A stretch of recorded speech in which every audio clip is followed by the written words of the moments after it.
doing this for a while, so we know.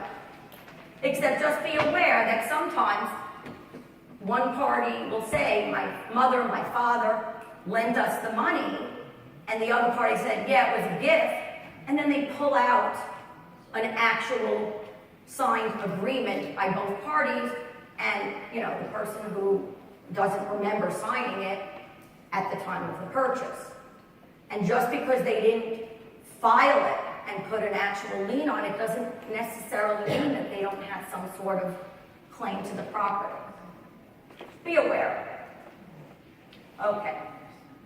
So the value of the property is the fair market value on the date of the valuation, which typically is either the date of the filing or the date of the mediation, minus the sum of the liens and encumbrances, and that's the net fair market value. Okay.